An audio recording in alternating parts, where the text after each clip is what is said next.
Warning, this video may contain content that may not be suitable for children or anyone else that is easily offended. Strong language, graphic content, nudity, bad jokes, and a possible idiot, aka myself, may be featured in the following clip. Viewer discretion is advised. Channel is not responsible for any damages that you receive watching this video.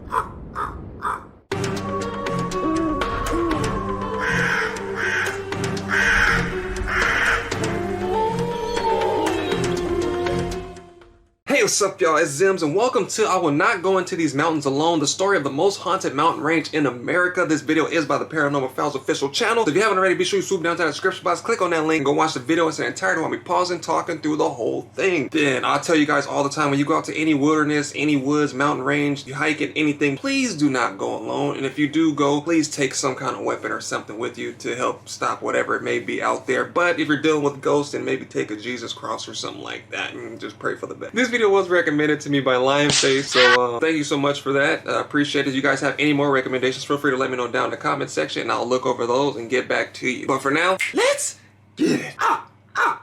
Go. And I also skipped a little bit ahead only for copyright purposes. You can't really post the whole video, and the first part was just talking about the feeling of the mountains and Corey's expertise and whatnot, being a tour guide and all that good stuff. You guys didn't really miss too much. It was just kind of explaining like who this guy is. I'm Corey Daniel, professional guide down here in Phoenix, Arizona with the Paranormal Files, and we are standing on the northwest edge of the Superstition mountain range. What you're looking at here in the background is 5 interconnecting volcanic calderas, which are underground volcanic systems, which exploded or formed more appropriately a dome about 28 to 30 million years ago. And they used to be about 3 times higher than they are now. They have worn down over the years.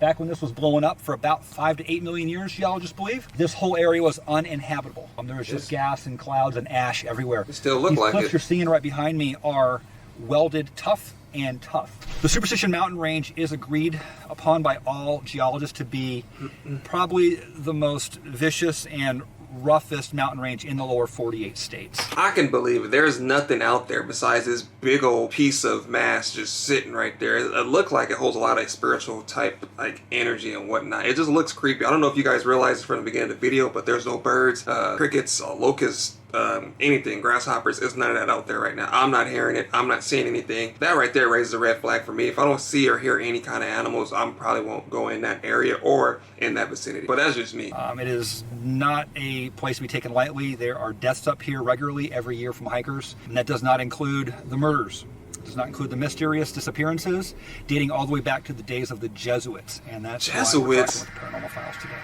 Everything in the Superstition Mountains centers around Apaches and the local gold. natives. And it's ironic because there's never been any gold found in this mountain range. In Or fact, geologists say that this type of rock formation does not allow for gold. There's been gold all the way around it. If you go off to the west, we're gonna be at Goldfield in a little bit here. Fields of gold, it's called Goldfield. And they mine gold there. One of the richest gold mines in the entire state historically has been in that little town, the ghost town that we're gonna be in.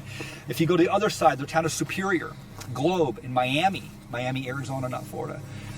There's gold all through there, and copper and other heavy metals as well, silver and some other stuff, but nothing really in the mountain range. That being said, the stories and the hunters and the gold hunters and treasure hunters have been coming out here for hundreds and hundreds of years. This mountain range it's gone by dozens of names. Today it's called the Superstitions. If you're a local, you know it as the Soups. If you want to sound like a Phoenician from Phoenix, we call them the Soups. It's had dozens and dozens of names depending on who was living here at the time. The Apaches knew this mountain range as... Or we can name it together. We're going to call it Haunted Rock. Spiritual Mass. Yeah, I like that one. We're going to go with Spiritual Mass for our channel. The abode of the Thunder Gods, and they still refer to it as that. This mountain range, for some reason, and the geologists and the climatologists don't know, it makes weather. During the monsoon seasons and even for the winter rains, our rains are split in 2, January, February, and then July and August, and by 4 months of drought on both sides. These mountain ranges can be just completely full of weather, and when it does, being a volcanic drainage, a decomposing caldera, you get floods coming out of Boulder Canyon, Peralta Canyon. I mean crazy floods, and that's the flood that actually wiped out the town of Goldfield we're going to be at later.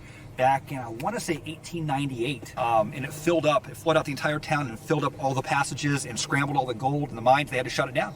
They couldn't get back to the gold again. So what he's telling us is, any brave soul out there that may want to find gold, you want to go here and go to that town. But there's a catch. You may die. But I mean, it's a small price to pay for much fortune. You get what I'm saying? No money is greater than life. But do want some gold nuggets or some gold bars, you know what I'm saying? 2 chains with one in the grill and the 2, but... So it's a treacherous mountain range.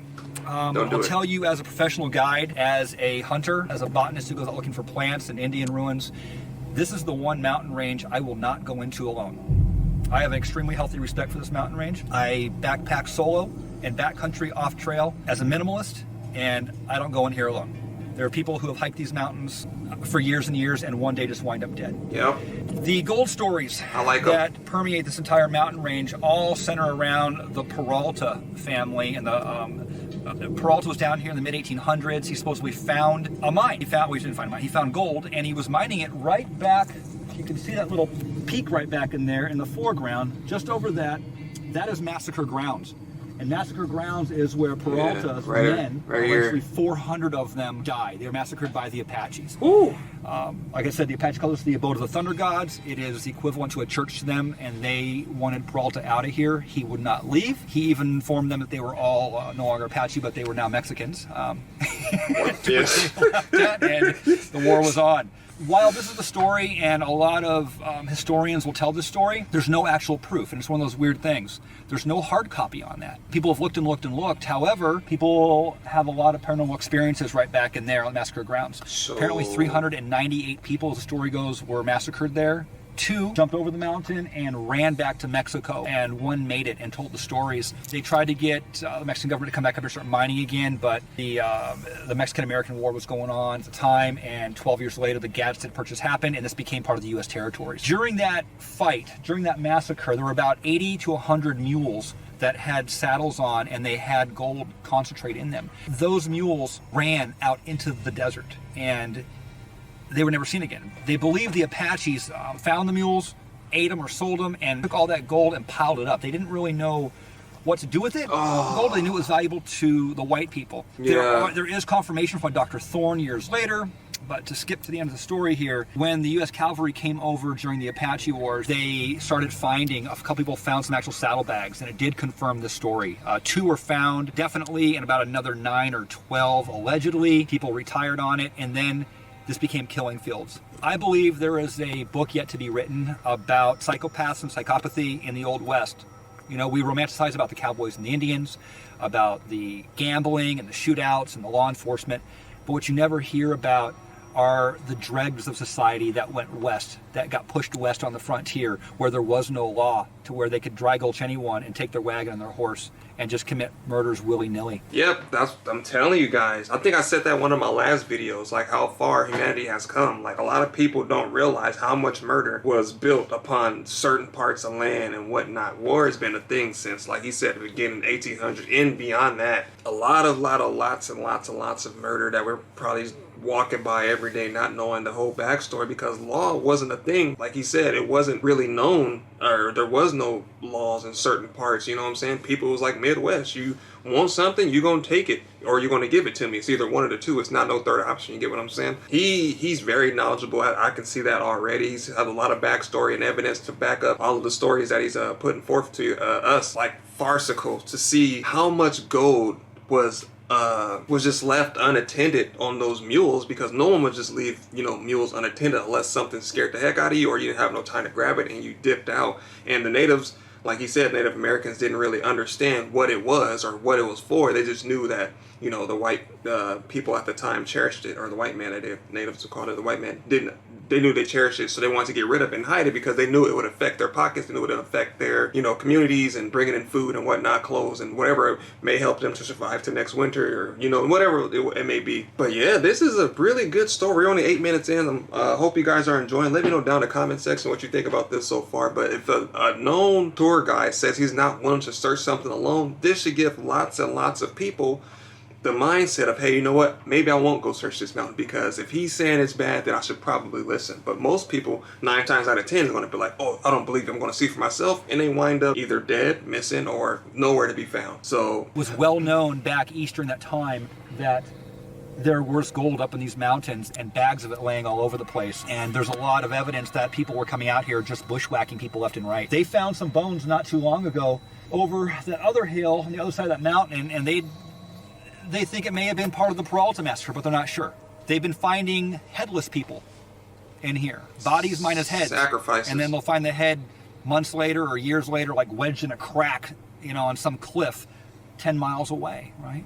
The primary story that these mountain ranges, that this mountain range delivers to us is that of Jacob Waltz and the Lost Dutchman. And he was a Prussian. He wasn't a Dutchman. He's actually Prussian. He came out here, and his girlfriend at the time, Ken T, she was an Apache. She showed him something up here. Whether she showed him a mine or Jesuit gold or the bags of the gold, we don't know. But those two are pulling gold out of here. I think it's Germany and Russian put together. I think that's what it is. Don't quote me on that, but I'm pretty sure that's what Prussian is. But I know it was in Central Europe somewhere. Where that mine was, we don't know, because Jacob Waltz took that knowledge to his death. On his deathbed, he allegedly said that the entrance to his mine is where the shadow of Weaver's Needle is cast at 4 o'clock in the afternoon. People have been looking with ground-penetrating radar where the shadow is with the sun on every day of the year. People have been at this for 100 years looking for this thing. No one's ever found it. They never will. So that's the primary story that surrounds. There's about 300 books, documentaries written about that lost gold story. And if you're chasing gold, this is a great place to, tear up boots and kill horses out here, because it's a very, very rugged mountain range. There have been people looking for this gold mine ever since about 1892, just after Jacob Waltz died. And that's when the headless people come in. There, like I said, there's famous stories. I'm not getting into all of them here. There's books dedicated to the people who have come out here from the east looking for this gold mine, only to have their bodies found later, minus a head. Yep. So those stories are everywhere. This is the roughest mountain range in the lower 48 states, and it has a hell of a story in terms of deaths surrounding it. A lot of people believe, and I heard this today, I was listening to some older videos about this mountain range. They believe that there's still a society of either Pima or Apache. I've heard it was the Apache that still protect this mountain range, a small society that protects it physically by killing people who get too close to the caves. Today's story I heard was from a gentleman related to Jesse James down there. Actually, he works at there. He did work down there at Goldfield. He said it was the Pima, but I don't know. The gold doesn't interest me much as a researcher, and as a child of the desert down here. It's the occultic side personally, and I search out the ancient stories. There are stories of caves in this entire mountain range, and some of those stories center around people like the Phoenix Herald back in the 1800s. Had a story about a gentleman who was up here chasing horses, and he was up on the side of a hill, and he went into a cave, and he found copper axes, and he found the bones of about 7 giants, people about 8 to 10 feet tall. Right? Follow this genre. It seemed like the same thing from that one video of Mr. Ballin, bro. Maybe giants are living, and just stay out of caves, man, bro. Just leave the giants alone. Now, we now have concrete evidence that giants are staying in caves in this day and age, because it's perfectly good hiding spot, because no one just goes into caves, especially not these caves. So stay away from caves, yo, unless you want to get jacked in your beanstalk. Of research, all the Native Americans have stories of giants, as well as little people. But it's the giants down here in the southwest that is the big one. Where there's the Gila, the Apache called them the Gwindipids, right? The Hopi talk about them, and they all factor into the creation story. But he says that there are definitely caves with giants' bones in them up in there. There was another story David Hatcher Childress told in his one of his last books. He had a friend named Robert who lived in Sedona, and that gentleman was up here in this mountain range, and he found a cave with his friend, and it went down a spiral staircase. It was hand-hewn rock. It was hand carved. They went down and found another chamber deep into the ground. There was another story later on about some people up on the side of, I think it's LaBarge Canyon or Boulder Canyon, I'm not sure, where they talk about finding a cave up on the side, and they go in this little fissure, and this room opens up. I believe there were 6 gentlemen on this expedition. The room fit 5, and one guy looked in another fissure in the back, and he saw a crystal or a glass skull shoved in it. They couldn't get back to it. They tried to dynamite it. It didn't work. They decided just to leave it and seal it back up. So these stories are all through here. You can go the route of the portal, right? You say portals and people think that you're crazy, but the Native Americans believe them. Every single tribe talks about portals opening up to the other side, especially down here in this part of Arizona. Most natives up north will tell you about their star brothers and their star sisters. They're not shy. You won't find a native tribe that doesn't believe in aliens, that we were actually seeded here.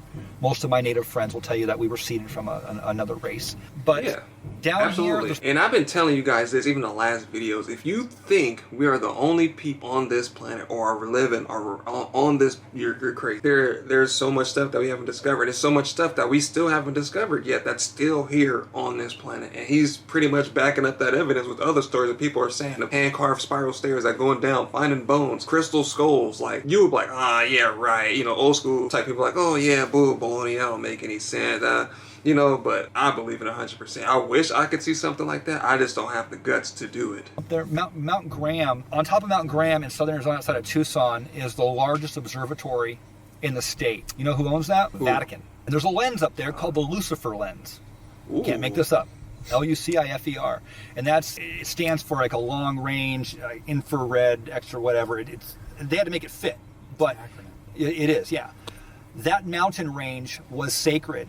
That mountain, Mount Graham, was sacred to the Apache. The devil? And when they went in there, in conjunction, the Vatican with U of A down there to put this in, they actually went to court because the Apache said, "No, you're not going to be up there doing this. This is one of our sacred mountains." The Vatican put resources and money and battled them in court for years, and they won. If you go up against the Vatican, you're probably going to lose, right? They got pretty good lawyers, I'm guessing, and they definitely lost. And they built that up there.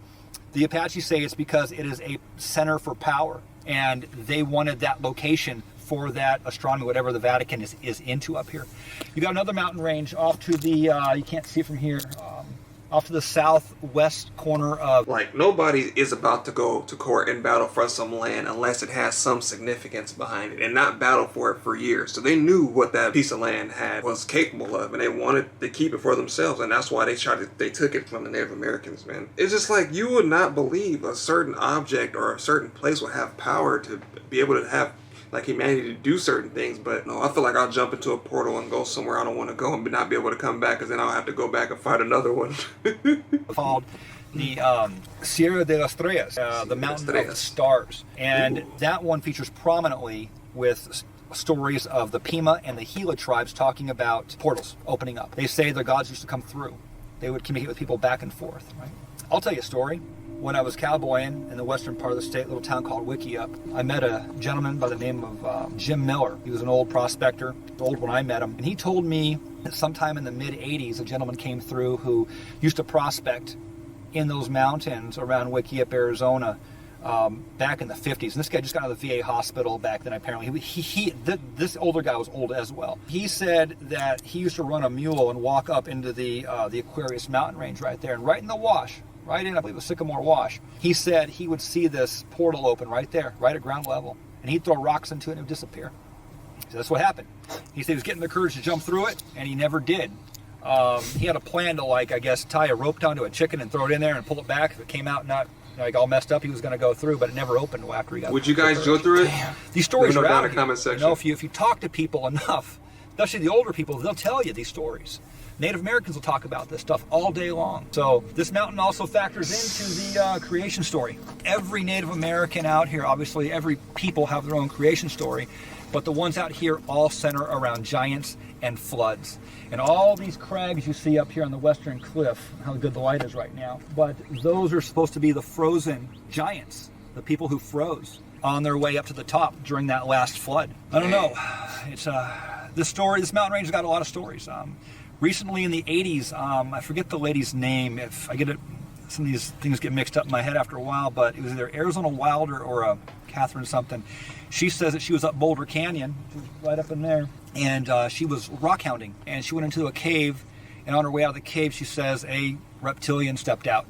Bipedal, reptilian, humanoid-looking thing. I mean, I would have died. And it flashed the light at her, and she woke up on a table in a craft, she assumed, and she was taken advantage of, and it's on the internet. You can go check it out. She swears by the story. She's been telling it for 35, 40 years now. She got raped by an alien lizard? Bruh, that's ridiculous. This, don't get me wrong, you know what I'm saying? Like, she was abducted by aliens. Now, just imagine if the shoe was on the other foot, if it was a male, and some baddie, thick, reptilian lizard alien thing jumped out of you, flashing, you woke up inside of a spaceship, and you got like an Area 51 orgy, you know what I'm saying? And you recorded it and sent it to NASA and was like, 1 small step for man and 5 big strokes for mankind, boy.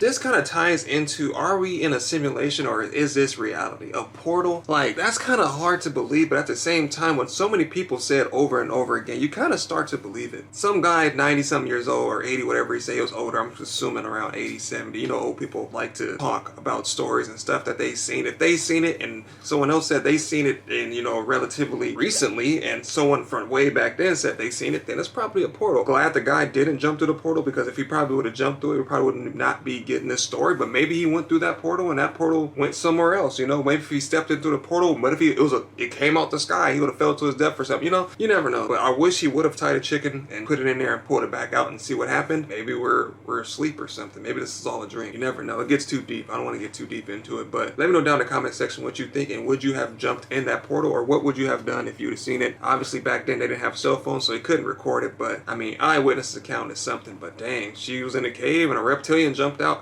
If the reptilian jumped out in front of me, he wouldn't have had to flash me in the first place, because I would have just collapsed from him jump scaring me, and the fact that it's a lizard yay high, you know what I'm saying, I would have just died right then and there. He just took him to the ship.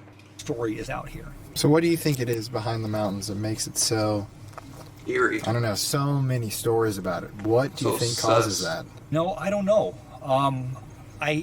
As a researcher, I hate to jump to conclusions and say I think it's this.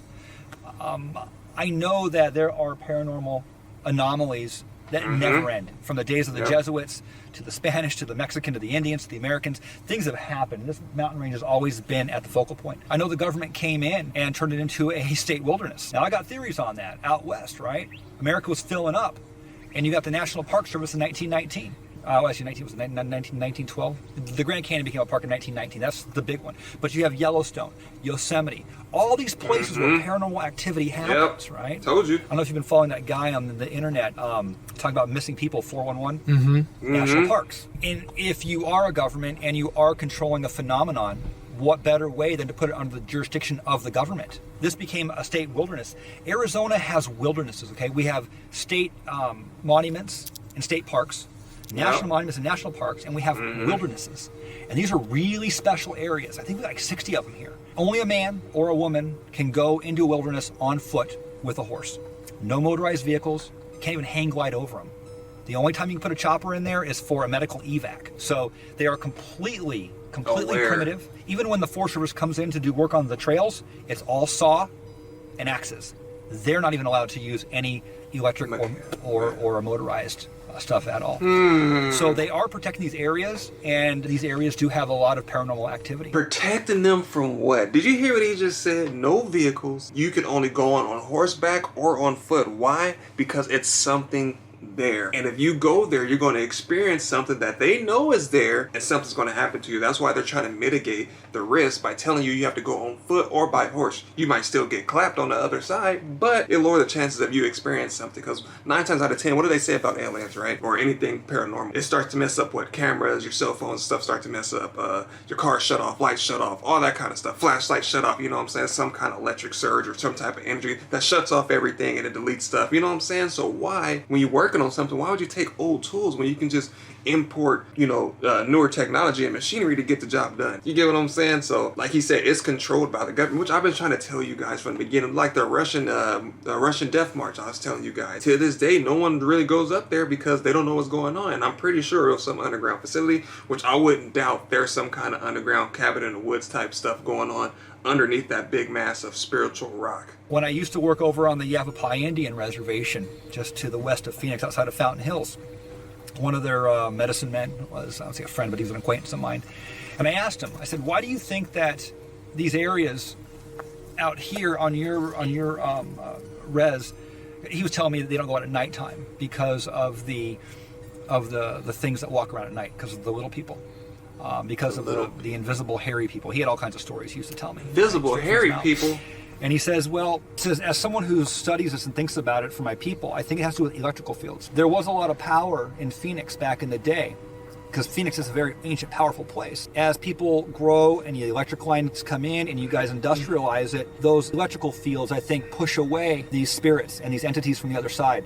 When you go out into the wilderness still, people decompress out there. You don't have those energies. You don't have the electric, the Wi-Fi. And he says, I think it has to do with that, why things can come over from the other side there. He says that's how he explains a lot of the paranormal stuff. And you guys are paranormal, you know, and it would stand to reason that we know it is an electrical phenomenon. We know the computer was invented to reach the other side. Did you guys know that? No. Research the origin of the computer and the guy that did it. He invented the computer to talk to the other side. That's where it came from. I had no idea. Yeah, now the other side is hackers. On the internet, some old researchers have put that stuff together. Cool. Yeah. It's all electricity. Technology. That's new to me. Intertwined. On my website, I talk at great length about sorcery and about energy and about mysticism and physics and how it's the same thing, you know. Back in the day, you had a king, and a king hired an alchemist, and he was down in the basements mixing sulfur and trying to transmute lead into gold, right? Today, you got MIT and Texas Instruments, funded by the government, down there bending space and time in some government lab. True. For DARPA. Facts. Interesting. Nothing's changed. When the old world sent the Mayflower over, when the Spanish and the French and the English, right, the pinnacle of modern civilization at that time, as soon as they had boats, they came over. They knew this was here. Everyone knew that the world wasn't flat. They were going to fall off the edge of it. Sorry for the flat earthers out there, by the way. But you know, they took advantage of the resources and they monopolized on everything out here. They grabbed it and they secured it and they are allocating it today. When we go to the moon or when we go out into space, when humans leave space, it's not going to be the cashiers. It ain't going to be, you know, the farmers. It's going to be those same bloodlines and the same people in positions of power who have been controlling the path of humanity the whole time. Man. What do you think is your most definitive personal story from the mountains when you've been out here? What have you experienced? I've never told this story before. We in luck I'll tell today. It happened. It's true. God's my witness. I was at Burrow Creek, almost to Wickiup. To Wickenburg, then Wickiup is about half there. You'll find it on a map. And that bridge there, that canyon, a lot of death has happened there. And I was there about 2 o'clock in the morning coming back from Phoenix. I was out there with my dog on the edge overlooking. I was taking a break. I was so tired. And I had my knife on me. I carried a knife back in the day. It was shoved in the front of my pants here. It was about a 3/4 moon night, maybe. And I was feeling, it was nice out first, and I started feeling creepy. Something was bad. Something was wrong. And then I went to something as... See that light out there, by the way? Do you think it's a hiker? Could very well be. Where? Back from the waterfall. The trail runs right up there. Is that a 3/4 moon? We're just over a half. It's almost 3/4, yeah. Yeah, get out of there, bro. No, it's close. So it was Wait, if that's the moon, then what's this right here? What is this then? at night. And it went from feeling awkward and weird to the hair on the back of my neck to I'm in imminent danger. And I was looking around, and I looked, my dog was under the truck, and I thought, shit, something's going on here, and I don't know why. I looked up and to my left, backwards, and something was bearing down on me, and I instinctively rolled, did an Aikido roll, I used martial arts, and when I came up, I grabbed my knife, but here's the weird part. As I was rolling, the thing buzzed me, and I heard it come by, and I heard cloth. It was wearing clothing, and it was flying, and this is a true story. And when I came back up, I pulled my knife out, and I screamed. The adrenaline went, and I was fight or flight, and I can't remember what I even screamed now, but it went out probably about 30, 40 yards. It stopped, turned, and it hovered right there. What felt like it meant about a minute, but it couldn't have been more than about 3 or 4 seconds, 5 seconds maybe. And it looked, and the best way I can describe it is if you've seen Lord of the Rings, remember them things that ride those dragons with the black things on? Nah. Those things. It looked like that. Ugh. It looked like that. It was wearing a black cloth, and that's what tripped me out. It was, wasn't an owl, wasn't a hawk. Ugh. It was hovering in space. It wasn't moving, wasn't flying. It was hovering, and then it turned off to the southwest and went towards Greenwood Peak. And I watched it fly, and I watched it because the moon was bounced off, because it was a pretty bright night out, about a 3/4 moon night. That's the craziest damn thing I've ever seen out here in this Yeah, desert. that's bizarre. Oh, man, I would have I died. went home bro. and I called one of my friends and asked him, what he thought, and he's like, I don't know what to tell you, man. Like, what do you tell someone when they call you up at 3 o'clock in the morning and tell you that, I would have been so mad at my dog. It didn't give me a warning. It didn't bark. It didn't whimper. No, it just dipped out, just went under the truck. That's messed up, bro. I would have took him and no kibble for you that night. Just leave me like that high and dry and don't tell me nothing. But that happened. I've been in a canyon and I found this little pile of dirt, red. I remember that, and I kind of drawn to it, and I sat down on it. I mean, within a minute I got tired, and then I got more tired. and then my rifle dropped out of my hand, and I felt like I was having all the energy sucked out of me. That happened, and I remember laying there, and I woke my eyes, and I was just kind of laying there. My dog, she wouldn't come up on top of the mound. It wasn't any more than probably about 7-8 feet across. And I don't know what was on that mound or what it was made of, but I knew I had to get off that mound or I was never going to get off it. So I kind of rolled over and I rolled off of it. And as soon as I rolled off this mound, like everything just snapped back into place and I was wide awake again. That happened. Wow. I have no idea. I wouldn't make that up, you know. You should have took a sample. Why you would. It happened. So, you know, there's a lot of stories. You spend enough time in the desert, you'll start having some experiences, you know. I bet. Well, we'll have to come back to the superstitions, man. They say there's only 3 kinds of people that go to the desert: prophets, prospectors, and madmen. Which one are you? The third one. So that's a synopsis of the Superstition Mountains here. It's a holy shrine. It is an ancient volcanic nightmare of rock. It is a place where alien abductions happen. It's a place where people have been missing heads for over 100 years. A place where the Apaches and the Pimas are both reputed to be in here protecting. It's a never-ending wellspring of stories. Mystery is right on the edge of Phoenix, Arizona. Yeah, Right over there. place. Do you think a number of people then have just died throughout this area that haven't been found yet? I think if all the bodies that are buried out here stood up at one time, it'd look like downtown Manhattan. Think about it, just from what we know of. Indians were here, and then there were the basket weaving culture. Then you had the greater cultures. This area was the Hohokam. You had the Salados, the Sinagwins, the Mugians, the Patayans, all that going on here. Then you have the Spanish. They came through. And then you have the Mexicans, part of Mexico. Then you have America. Yeah, that's a lot of bodies, bro. And since America got here, I mean, good God, what have we done out here in these mountains? Yeah, this is massacre grounds, the killing fields, you know. Get into the Pima creation stories. They talk about a time when there was an inland sea. We know that there was the Western Interior Sea that was up in here, it was all flooded. Strangely enough, they tell stories about this mountain range was not covered. So, and there's even maps where it's not covered on it that people have recreated, and someone found a petroglyph, I believe, and they believe it to be this sticking up out of the inland sea here. Wow. Yeah, there's a lot of research has been done about the Mojave Desert between here in California, right? Oh yeah, and the Salton Sea is drying up. But they believe just recently, really within 5,000 years, that the water went all the way up into there. They think it was a lot more recent, and it was a lot richer in area. Think about it, Phoenix, Arizona. You don't think of it as a river town, right? But it is. We got 6 rivers that dump into Phoenix. You got the Gila, the Salt, the Verde, Agua Fria, Hacienda, and New River. Where have the most ancient of civilizations come from? Deserts with perennial water sources coming through. Egypt, Samaria, northern India. These are the cradles of ancient civilization. This dude is smart. Phoenix is on the same parallel. Yeah, 6 rivers dumping into it on the most biologically diverse parallel on Earth. This is not a harsh environment. It's a paradise, you know? Each of these rivers is a riparian biome of cottonwoods and willows and deer and hundreds of edible plants, and we have fresh clams and fish, right? They can irrigate real gently off of all of these rivers. Every year, the White Mountains flood out, come down the Salt and the Gila, and it puts more nutrients back into it, just like on the Nile. I think the real history of Phoenix is yet to be written. True. I really do. And why won't you go at the end of the day here at night? Like, what is your reasoning? He just said he got attacked by a bird.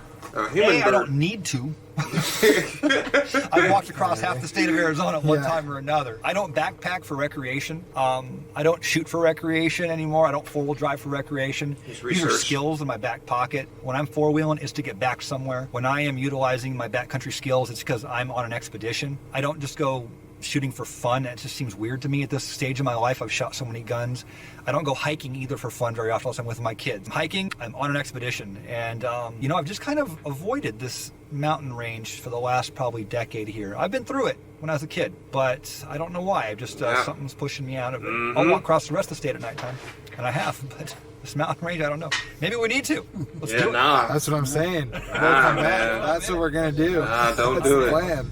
No. I think we probably should. It's time, you know? The final episodes of our Arizona series and at the notoriously haunted Goldfield Mine will begin on Sunday. But this is over a year ago, so the next one should be up on the channel. But if you guys want to see part 2, let me know down in the comment section, man. This video is by the Paranormal Files, so if you haven't already, be sure you swoop down to that description box, call that link, and go watch the video in its entirety while me pausing and stopping and talking through the whole thing. I know I did a lot of that this video because this video was so interesting, man. He is so knowledgeable about everything, the history, the wars, the past, the land itself, the people, the lakes, rivers, whatever it was, seabed. He he knew all that stuff. The paranormal, it just, you never know. He's seen something. Invisible hairy monsters, reptilians, aliens, ghosts. What else did he say? The bird thing that swooped down and had clothes on him. It was hovering. It wasn't flying. It wasn't flapping. It was just hovering. Was it a machine? Was it a creature? It's so much stuff going on. And like he said, I don't think Arizona's history is done being written. And if they do, they need to include all this stuff in it. But I don't think they will. But I also think government is protecting something that we may or may not know about, because all this stuff and disappearances is ridiculous, counting for maybe hundreds or thousands of people that may have been or will die in the future going to this place, here to try to debunk people not knowing that it could be their last trip. With that being said, thank you guys so much for watching. If you guys are new to the channel, my name is Zims. Hopefully you guys enjoyed that. Hopefully it creeped you out a little bit tonight or in the morning, wherever you may be. But again, thank you guys for watching,